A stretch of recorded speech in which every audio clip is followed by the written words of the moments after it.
If you think this, then you're kind of a hypocrite. Hey,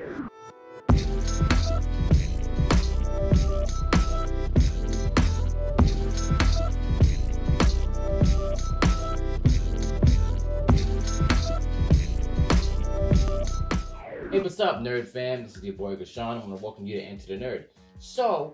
After watching a great movie, which is Judas and the Black Messiah, actually, maybe even a little before, I saw a couple people making comments about the casting choice of Daniel Kaluuya as Fred Hampton. People didn't like the fact that he was from England. They have an English guy playing an African American figure, which was kind of weird because I didn't think something like that really mattered. As well as I see that even sometimes like within the comic space, I see a lot of groups talk about like if they have like an American or African American superhero, it needs to be played by someone who's also specifically African American. They can't be from Africa. They can't be from like it's kind of an odd thing, and it's not really consistent. It's kind of hypocritical, right?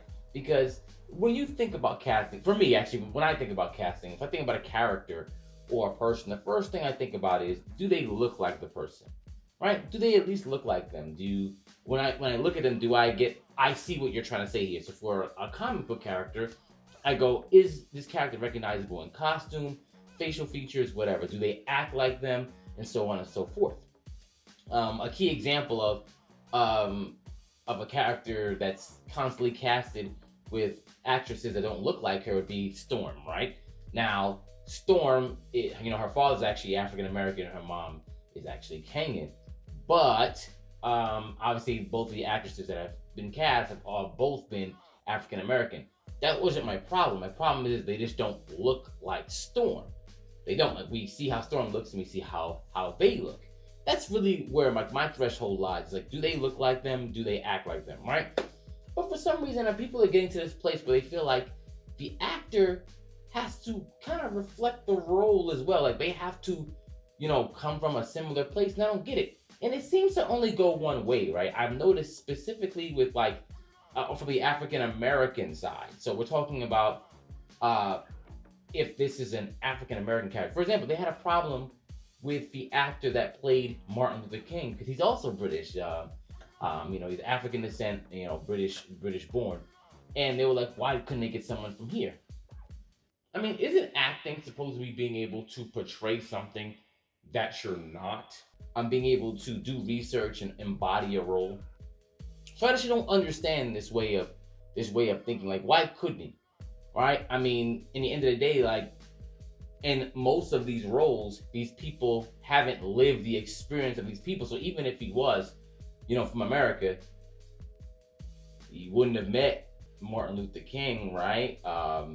He would still have to do the same amount of research, understand like the speech patterns and all that. He'd still have to do all of that. So I don't really understand what the issue is. But going on from there, I mean, this doesn't, for some reason, why I say it's hypocritical is because this same energy does not get returned. How many African American actors have played African roles, right? So can we not lobby that same criticism towards them for that? I wouldn't, because in the end of the day, I mean, it's a role. I would say probably make sure you get a good dialect coach so you can actually sound like this and stop putting on like a generic African accent or whatever it is that you think it is. But I mean, I was actually in like a comic book group and we were talking about Blue Marvel and a couple of other heroes, and they were saying, and people were putting up their like fan casting, right? And in that fan casting, there were a couple of people who were like English or stuff like that. And people were like, no, he can't play it because this character originates in 1960s America, so we need someone who's African American. I'm like, wait, what? Why? If they look like them and they can act, what does it matter, right? But it's funny because everyone loves Chadwick Boseman as Black Panther, and last time I heard, he's not African born, right? I'm not gonna say he's not Wakandan because obviously Wakanda doesn't even exist, but he's not African born, right? So it's funny how people are very selective over this. And it goes deeper, right?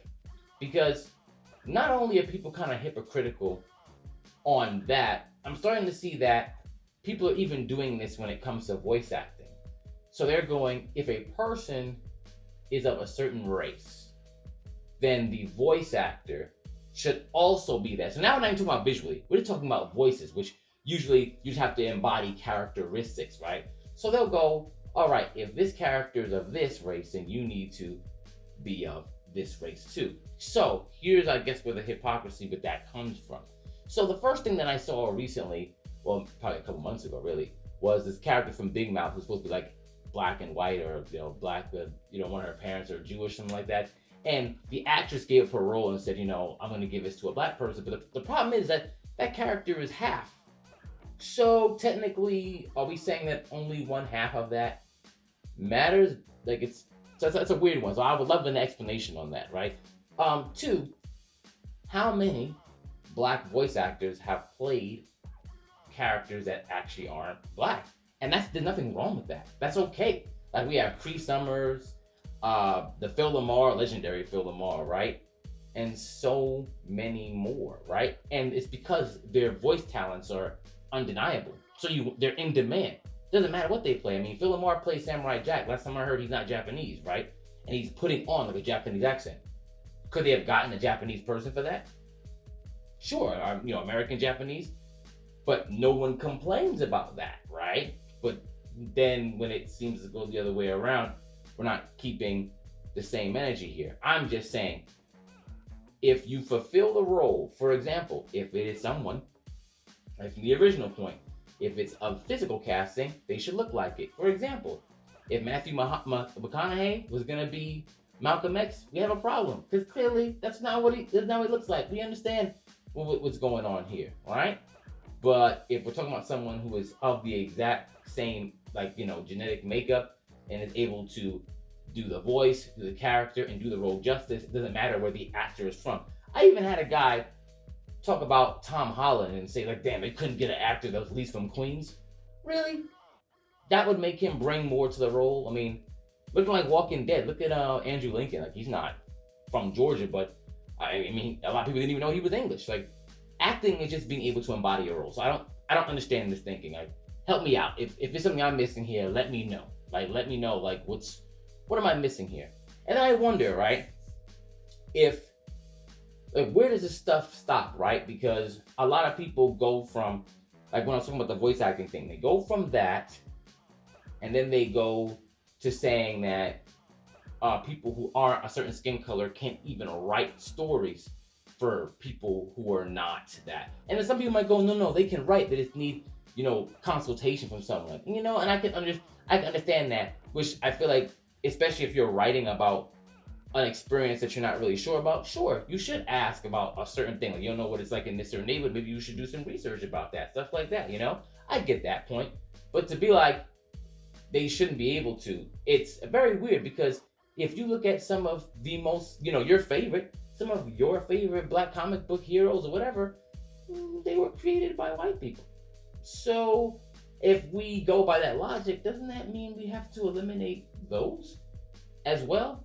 Which doesn't make any sense. Like, and I get it. And some of the earlier stuff was pretty exploitative, like very a lot of echoes of blaxploitation films. Get it? Not talking about that. But a lot of the most famous storylines of these characters were written by people who don't look like the characters they made. People can still have respect for a character and want to make a great character and not be part of the same race of that character. I just hope that makes sense. I hope we're getting there. And obviously, as a person who reads tons of comics, I see that all the time. Is it great? I just like a good character. I like something that's just written awesome. I'm not really concerned about who looks like what. Is that just me? Like, is that something that, like, you let me know. If there's something that's weird about that and that you have to offer to that conversation, let me know. I just thought it was kind of weird, especially because so many great things have come from people. Like, it's like saying, like, can a guy write a story that's centered around women? Could a woman write a story that's about men? She never lived her life as a man. Like, does that mean that disqualify her as well? Like, where does that thinking stop? When is creativity not just creativity and being able to tell a story and talent? I don't know. If you understand what I'm saying, you understand what I'm saying. But yeah, let me know what you think about that. If you're like, no, when you create something, wherever you portray, you have to echo that. Or if you're like, look, as long as the story is good and respectful, I don't have a problem with whoever's portraying a role, writing a story, or whatever. So yeah, Enter the Nerd.